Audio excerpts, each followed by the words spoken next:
There is a magic we feel when we witness the impossible, a bond between two worlds.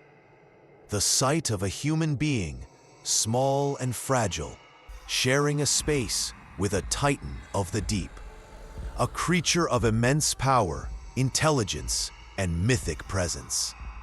We see them perform in perfect harmony, a dance of trust and friendship that defies the natural order. We see a trainer and a killer whale, and we believe we are seeing love.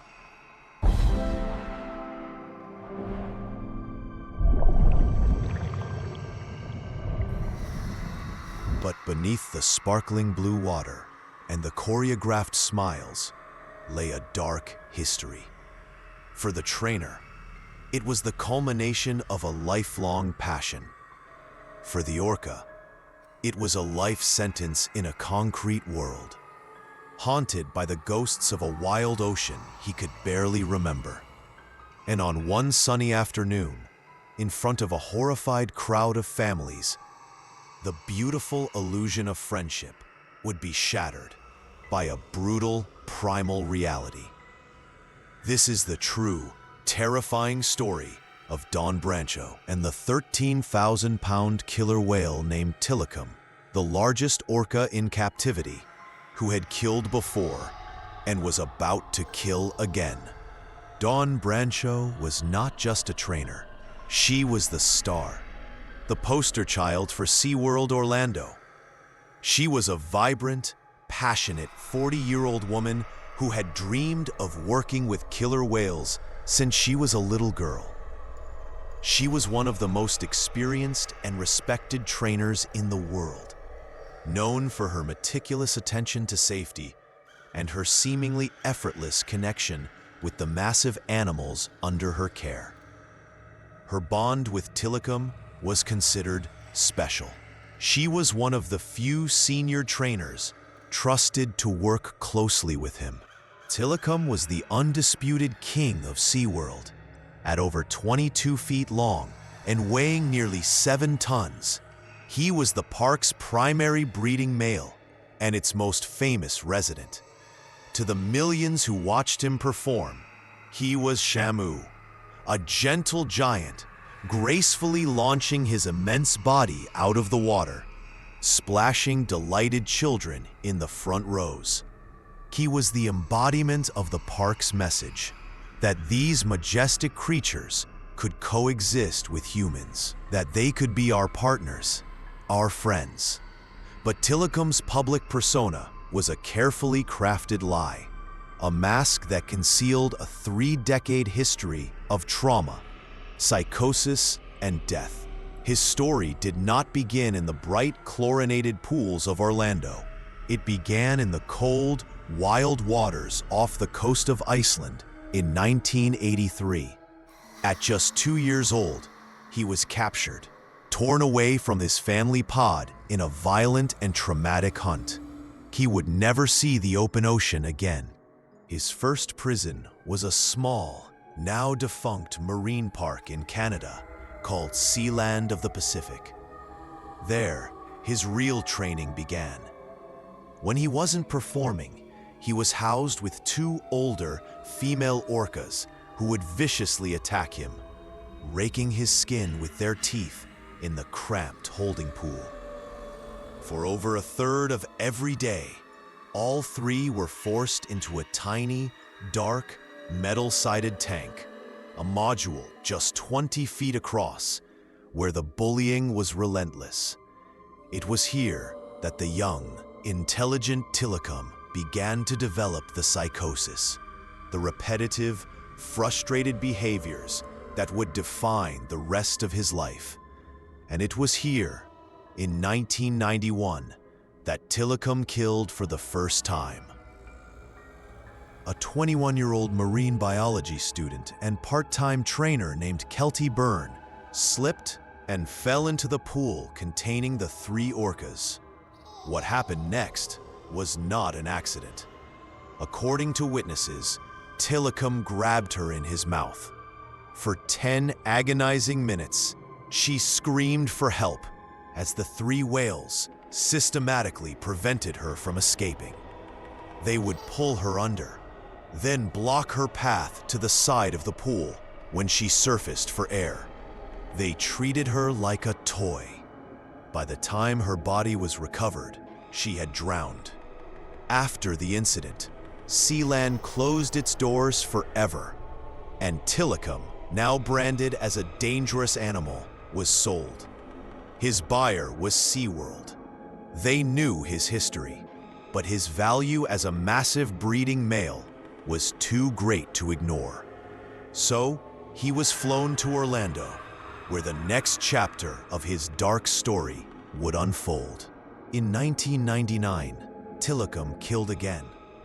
A 27-year-old man named Daniel Dukes, who had hidden in the park after closing, was found the next morning, naked and dead, draped across Tilikum's back.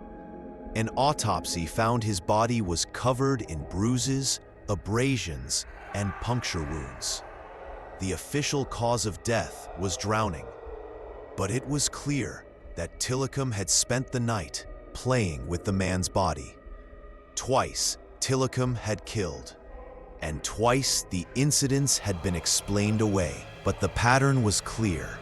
Beneath the surface of the gentle giant was a deeply traumatized, unpredictable, and powerful predator. This was the animal that Dawn Brancheau, the best of the best, worked with every single day. She knew the risks, but she believed in her connection, in her training. She believed she understood him. February 24th, 2010. It was a beautiful, sunny afternoon in Orlando. The audience for the Dine with Shamu show was finishing their lunch at the poolside tables. The atmosphere was light and cheerful. Upbeat pop music played over the speakers. This was a smaller, more intimate show than the main stadium performances, a chance for guests to see the trainers and whales up close. Dawn Brancheau was the lead performer. She was radiant, smiling, moving with the fluid grace of an expert who had done this 1,000 times. The show was going perfectly. Tilikum was responding to her every command, performing his part of the delicate ballet. He waved his massive pectoral fins at the crowd. He slid up onto the shallow ledge to receive praise and fish from Dawn. To everyone watching, it was magic. The show was winding down. For the finale, Dawn walked over to a shallow, submerged platform, about the size of a dinner table. She lay down on her stomach, her long blonde hair tied in a neat ponytail, trailing in the water behind her. This part of the routine, called a relationship session, was designed to showcase the deep, personal bond between trainer and whale. She praised Tilikum, rubbing his head and speaking to him in a soft voice. He lay calmly beside her in the water. She was an expert in a controlled environment, performing a routine she knew by heart with an animal she had worked with for years. She was, by all accounts, completely safe. What happened next was a blur of speed and violence.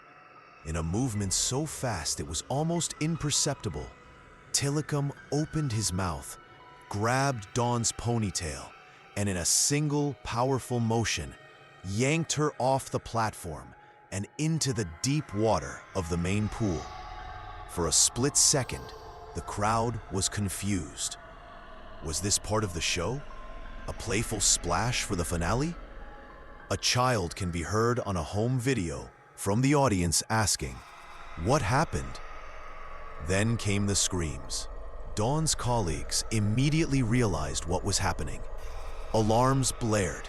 Employees rushed to the side of the pool, frantically unfurling nets and slapping the water, distress signals the whales were trained to obey. But Tilikum ignored them all. This was not a mistake. This was not play. This was a brutal, focused assault. He held Dawn in his mouth and began to drag her through the water, shaking her violently from side to side like a rag doll. He would pull her down to the bottom of the 35-foot tank, holding her there for agonizingly long periods, before surfacing on the other side of the pool, still refusing to let her go. The families in the audience were rushed out by staff, their half-eaten lunches left on the tables, their afternoon of magical entertainment transformed into a scene of absolute horror. For 45 terrifying minutes, the SeaWorld's staff engaged in a desperate battle to save their friend from the park's star attraction. They deployed nets to try and separate Tilikum from Dawn. He charged through them. They tried to herd him into a smaller medical pool where they could raise the floor. He resisted. All the while, he refused to release Dawn's body. He was possessive, protective of his kill. He had taken her from her world and dragged her into his. A world of cold water, concrete walls, and primal violence. By the time the staff were finally able to isolate him and recover Dawn's body, it was far, far too late. The death of Dawn Brancheau was an international headline. SeaWorld's carefully crafted image of happy, smiling whales was shattered in an instant. In the immediate aftermath, the company's PR machine went into overdrive. They initially claimed Dawn had slipped and fallen into the pool. Then they changed the story, blaming the trainer, saying her long ponytail had distracted the whale, framing the incident as a tragic accident, not an act of aggression. But those who knew Tilikum's history knew better. This was not a distraction. This was the inevitable, violent conclusion to a life of profound trauma. The full, dark secret of Tilikum's past was finally exposed to the world in the 2013 documentary film Blackfish. The film detailed his traumatic capture, the abuse he suffered at Sealand, and his involvement in the 2 previous deaths. For the first time, the public saw not just the performing Shamu, but the psychologically damaged creature behind the smile. The film sparked a massive public backlash against SeaWorld, leading to protests, falling attendance, and eventually, the end of their Orca breeding program. Tilikum spent the rest of his life in the same concrete pools, though trainers were no longer allowed to enter the water with him. He died in captivity in 2017. Dawn Brancheau's death is a profound tragedy, the loss of a talented and passionate woman who believed deeply in what she was doing. But her story, and Tilikum's, serves as a dark and terrifying parable. It raises a chilling question that haunts us to this day. Who was the real monster in that tank? The Orca, acting on a lifetime of trauma and instinct? Or the system that captured him, confined him, and sold the illusion of his friendship to a paying crowd? The horror of that day at SeaWorld is not just that a woman was killed by a whale. It's the terrifying realization that when we attempt to tame something so powerful, so intelligent, and so fundamentally wild, the price of that arrogance is sometimes paid in blood. The story of Dawn Brancheau and Tilikum is a complex and tragic one. What are your thoughts on keeping intelligent animals like orcas in captivity? Share your respectful opinions in the comments below. And if you appreciate these deep dives into true, chilling events, Please like this video and subscribe to the channel for more content that explores the darkness. Thank you for watching. Prince of Darkness.